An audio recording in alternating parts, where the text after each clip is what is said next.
What's going on, y'all? It's the kid J Nolan here. Hey man, let's talk about BET and this potential signing that's going on right now. I saw some updates on it last week. Tyler Perry was in the runnings for it.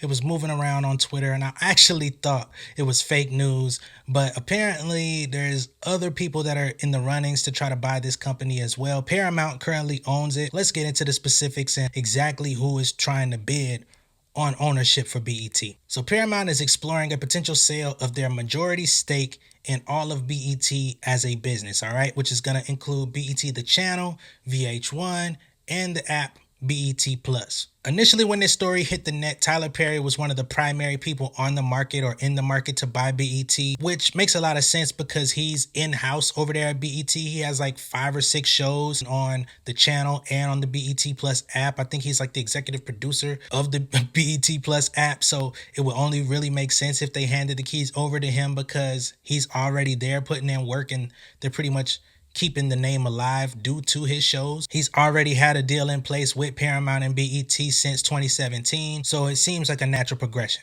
Another potential suitor is Byron Allen, who owns the Weather Channel and a bunch of other entities on television, and he would like to acquire the network. I'm not sure if he's so interested in the app or VH1. He just wants BET. Now, the latest person that put a bid in, or at least put his name in the market, is Sean P. Diddy Combs. Okay, now we already know he has things going on with Revolt. He's got a lot going on with Revolt, but honestly, by now we definitely expected Revolt to have a higher stake in the game. I don't know if it's because it's in them higher channels on everybody's TV where you don't go looking for it. A lot of the content that we consume via Revolt is already on YouTube, like Drink Champs, Big Facts Podcast, Earn Your Leisure. All of that stuff has made its name on YouTube, so it doesn't really make a lot of sense to go off app to go try to find Revolt. So in this situation, I think it would make a lot of sense if Diddy had the actual capital to acquire BET because he's already got a similar channel with Revolt. I don't know if he would try to merge the companies. I'm sure he would because it would make a lot of sense and it would take a lot of unnecessary investment out of what they need, because then you could just kind of funnel everything that you have from Revolt to BET, which means you already have a slew of original programming. You could put it on a channel that everybody knows, recognizes, and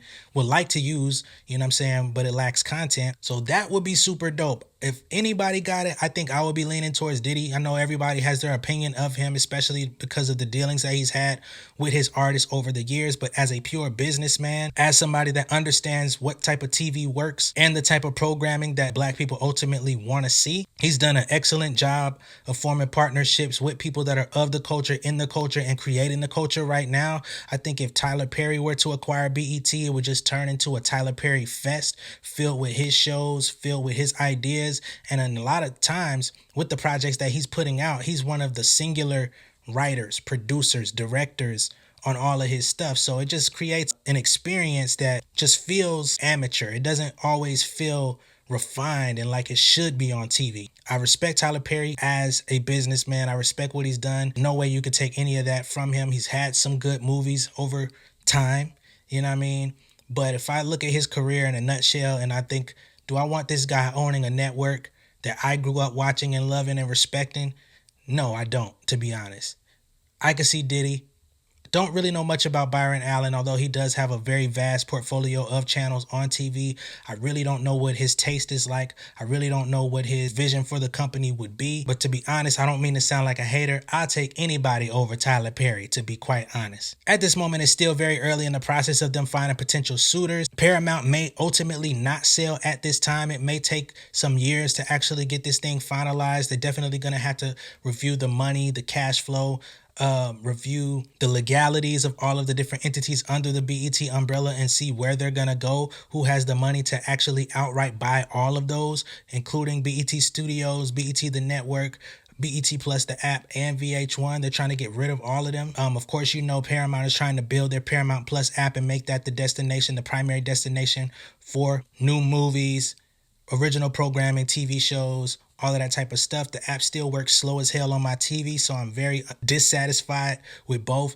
Paramount Plus and BET Plus. Get that together, put some money towards that. At the end of the day, This is still early. We don't know where BET is going to end up ultimately, but hopefully it ends up in the right hands. Let me know what you guys think of this down below in the comments. Be sure to like and share this video. And if this is your first time seeing me on YouTube, go ahead and hit that subscribe button, hit the post notification bell for all updates, and I will see you guys on the next one. All right? Much love and respect, y'all. Peace.